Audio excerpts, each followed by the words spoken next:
You're watching us here on this very special conversation that we're about to have between the travel and hospitality partnership leaders. InterGlobe as well as Accor have signed a partnership to make a foray into the hospitality business in India, the ever fast-growing hospitality promise that India has, and now forged into this agreement. I have with me a rare voice. Rahul Bhatia joins in after a very long time, a big media hiatus, and we have Sebastien Bazin as well. Thanks a lot, gentlemen, for joining in. The first obvious question before we get into this partnership is that there is so much uncertainty in the world right now. With all of that is happening with regards to, the announcements coming in from the US, etc., hospitality companies and travel companies are all believing that maybe there could be some sort of near-term volatility when it comes to demand. What are you guys seeing? Let's start with you first. Well, there's certainly no uncertainty when it comes to India. I can tell you, and I'm probably going to be right for the next 20 years, you're going to have a fast-growing travel hospitality market being developed in India, only because you are 30 years late. And you finally got today the infrastructure, the financial industry, the telecom industry, the travel industry actually who've been built up for the last 10 years, and it's just time now to scale it, to go faster, but you have to do it in a local way, unified forces, agility, focus, but I can guarantee you, it's going to be probably maybe a double-digit growth demand for the next 10 years to go, domestically and internationally for Indian traveling abroad. All right, double-digit demand for Indian hospitality industry for the next 10 years. Do you concur that the Indian hospitality, travel and hotel industry is fairly resilient to any sort of global shocks? Well, in many ways, I think InterGlobe demonstrates that it's long on India, and we are certainly very long on Accor. And to your earlier point, this arrangement has got nothing to do with what may happen in the short term. In the long term, the growth in India is only going to go one way.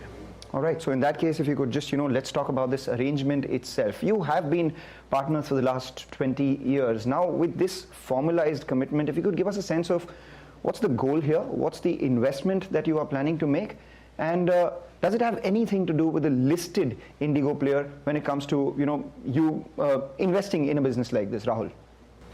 So we had several moving parts in our relationship over the years. We had a development company, we had a management company, we had a separate investment in a portfolio alongside GIC, and all of that is getting consolidated under one unified business, which will have a clear remit of where it needs to go. Insofar as IndiGo is concerned, IndiGo has nothing to do with this arrangement. This is purely something between InterGlobe and Accor. And the funding for this, what are the kind of investments that you have earmarked? Well, we've put hundreds of millions over the last 15 years together. So what we decided that, again, there's so many interests from so many real estate developers locally in India who really want to take advantage of the brand, the distribution, and the demand. I guess by putting all the operational technology together, the management, the leadership, the development, the governance, don't you worry, there's a lot of interested party who wants basically to take the benefit of what we're putting together. They will invest, each of them separately, different brand experience, all the money needed, and if needs be, there's probably going to be a few occasions where we're going to be deciding to do it ourselves. But it's really a question of multiplying the growth that we've been enjoying the last 15 years 5 times faster. And we could only do this if we simplify ourselves in terms of government and leadership, and that's what we're being announcing today. All right, and tell us a little about the announcement with Tribo as well. You guys have made an investment in Tribo to be their largest shareholder. Together, you will be growing. Give us a sense of that. Sebastien, you want to take it? Yeah, Tribo has been actually created by Sid Gupta and 2 of his co-founders. It is today recognized as the best, fastest travel technology software existing. And he's been connecting within almost like 5 hours one hotel, and he's going from today 850 hotels under his tutorship. So we've been watching them for the last 5 years. We've been investing 5 years ago when it was like a venture capital investment. And now we realize they are the best equipped to do customer reservation system and property management system together. They are good, they are fast, they are young, they are advanced in technology. It's super important for both of us to connect Tribo technology to our own basically governance and development. And we're also trusting Tribo to go faster on 2 brands where they're going to have a master franchise for Ibis and Mercure. So it's kind of actually a dual track, master franchise for 2 brands and technology provider for CRS. Could you give us some numbers then? You have about 70 properties in India as of now. Under this partnership, what is it that you're targeting in the very near term, the medium and long term? Well, it took us 18 years to go to 100 properties, 70 open, 40 to be open. That's great, but that's not good enough. So we promised the market we're going to go, as of today, 5 times faster, because we aim to have 300 properties in less than 5 years from today. What are the synergies that you see between the InterGlobe group and the Accor group? If you could give us a sense on how y'all would, allow them to grow at 5 times the pace, or enable them to grow at 5 times the pace that they've been growing so far?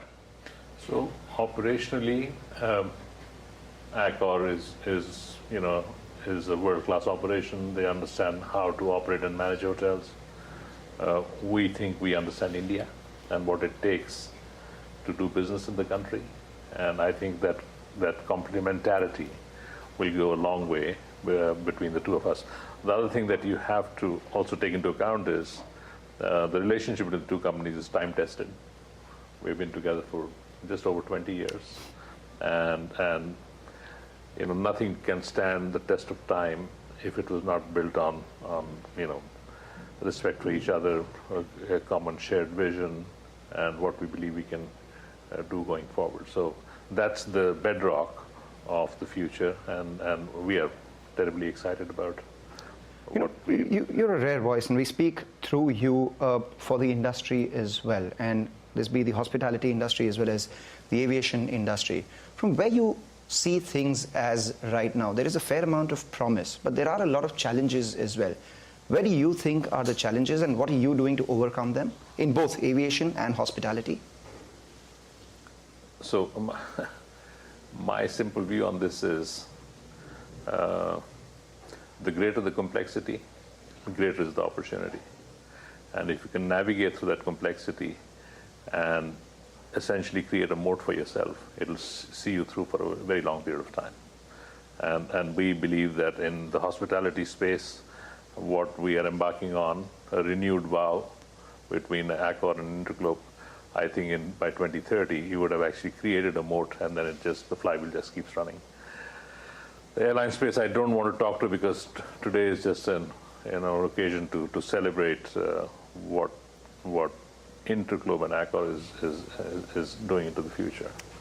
We'll obviously get Peter to shortly talk about the airline space as well. But absolutely. From your own standpoint as an entrepreneur, you've done incredibly well with IndiGo, the airline. You've always been around hospitality with this partnership and been around the travel industry itself. What are your aspirations from this, apart from what you've spoken about right now in terms of a 2030 opportunity? Because airlines and hospitality go hand in hand, as it was earlier said as well. So what is your aspiration here? It could be a number, it could be an organization, it could be a vision. So I didn't want to talk about IndiGo, but let me do so. That company domestically is proliferating its network into tier 2 cities and into tier 3 cities. And therein, I think, lies the relationship between what IndiGo is doing and what an InterGlobe/Accor joint venture would do. Because as you open up these cities, demand will show up. And demand will come in many forms, including people needing places to stay. There will be other adjacencies that will come about. And I think over time, we will look at every possible adjacency that adds value to the partnership we've just signed up for. Could there be a listing of this partnership? Maybe create wealth for shareholders as well?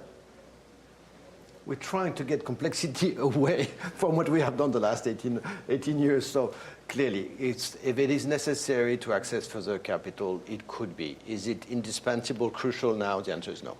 All right. And what are your thoughts on profitability here? Because while there is the opportunity that there is, but because of the complexity, it's also very difficult to make a lot of money in the hospitality industry. With IndiGo's focus on cost, are you going to have profitability targets as well?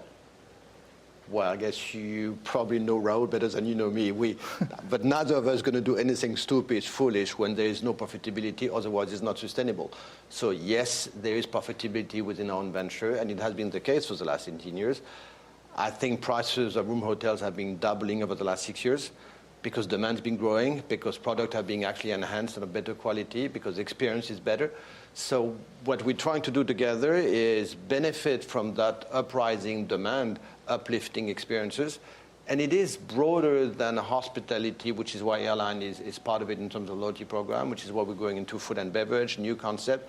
You don't know how much people are asking for souvenir, memorable moments, just the pure enjoy and the moment of enjoying life and sharing it with loved ones. So it's we're engaging something which is aspirational, and in which complexity is probably your enemy. But if you navigate well, then you have a barrier to entry for those who actually don't think right. So that's where we are. All right. May I just add one thing to what Sebastien is saying?